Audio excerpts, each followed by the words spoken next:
Hi guys, this is your reading for Friday the 13th. Let's have a look at what's coming up for you today. Friday the 13th, some people genuinely superstitious about it, feel that there's something sinister or dark about the Friday the 13th. I don't share that belief. I think it's a fun day to kind of celebrate the occult, to watch scary films. That's the only real significance I attribute to it. If I had to seriously look at it, Friday is, you know, end of the week.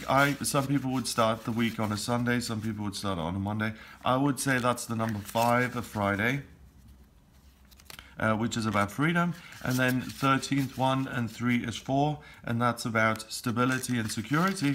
You combine 5 and 4, that's 9, and that's completion, the end of a cycle, and, you know, the veil, so to speak, the other side. So that's kind of, I suppose, where the Halloween kind of feel comes from, because we are connected to other realms. We are connected to the darker side of life, the unseen, all of that stuff. But I really don't feel that it's a day where you have to be scared or worried. I really think it's a great day to connect and to have fun with it. Let's have a look at what the cards want you to be aware of for this day.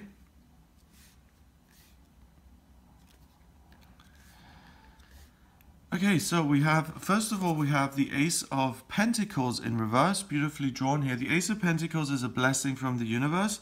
It indicates an opening, a way forward, a pathway, especially when it comes to career and finance.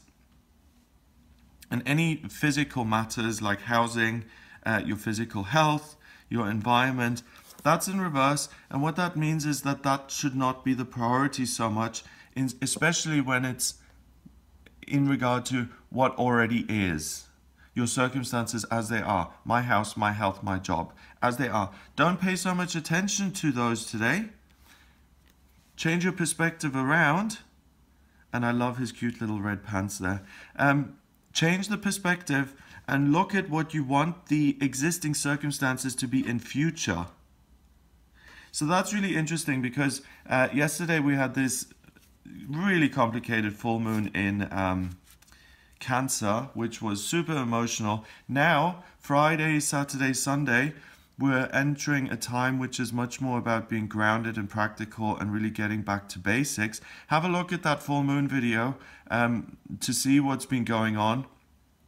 Have a look at the weekly horoscope to look at you know, the breakdown of each day via the astrology. But what the cards are saying here now is that, first of all, we're hitting the ground again. We're getting back into this kind of practical, earthy side of things. It's really important to not say, okay, this is my life, this is the way it's always going to be, this is what I have to put up with, but to see it with a fresh pair of eyes, which you have because you've come through this emotional period, and to say, what do I want to do with the next couple of days, weeks, months?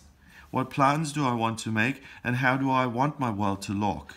So it's not a blessing from the universe saying, ta-da, here you go, here's a check for £1,000 out of nowhere, out of the blue, just some blessing. The real blessing is that you take control of your life again, because the world, he holds the world in the palm of his hand. So you say, I have the power, I have the wisdom, I have the say of what happens in my life.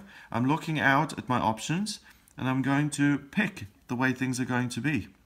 And I know that sounds very simplistic, but that's often what we have to do in life. We have to sometimes stop listening to what other people say, to forget everything we've ever heard and been taught. And sometimes we just have to listen to our gut and our intuition and to say, but this is what I want. And whether it's good or bad or whatever, this is what is right for me, and I'm certain. And that's what I get for today. A sense of certainty and the ability to get down and practical and to plan things and to make changes which are going to take you in the direction of your new life. So the emotional stuff is done with. Me as a Virgo, I'm applauding here in the background. Thank goodness. It hasn't been an easy week. And here now we're looking at practical matters and how we can take action to improve our actual lives. So it's much more control and being back in charge and being in the driver's seat. Remember not to be in the driver's seat by yourself. Make sure you have your guides, your angels, your higher power with you, and saying, okay, where is the right destination. I have this feeling.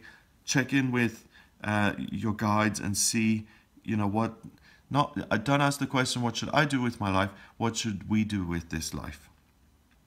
And with that kind of approach, you can't really go wrong. 1 and 12 is 13, and 2 is 15. 1 and 5 is 6, and 6 is an opportunity. It's a temporary kind of opening, so you see things very clearly. That's also important here today, your perspective. Your perspective. You've come out of something and your vision really clears here on Friday the 13th. And remember, the 13 here, oh, well, actually, first of all, the 9 of that thing I did at the beginning, that's the end of this emotional stuff. Then we've got 5, which is the Friday. We've got the freedom of choosing your own life. And then we've got the 4 of stability and practicality and security, and really being able to look at what kind of security and structure and practicality you want to place into your life. So it's an amazing day. It looks so useful and productive. I hope you have a wonderful day. If you would like a private reading with me about anything going on in your life at the moment, please get in touch via my website. It's gregoryscott.com. Click on the readings tab to order your reading with me there. Please remember to subscribe, and I'll speak to you tomorrow. What feels comfortable, and Libra is about being able to create positive, harmonious relationships and building a bridge between you and other people. If you're single, you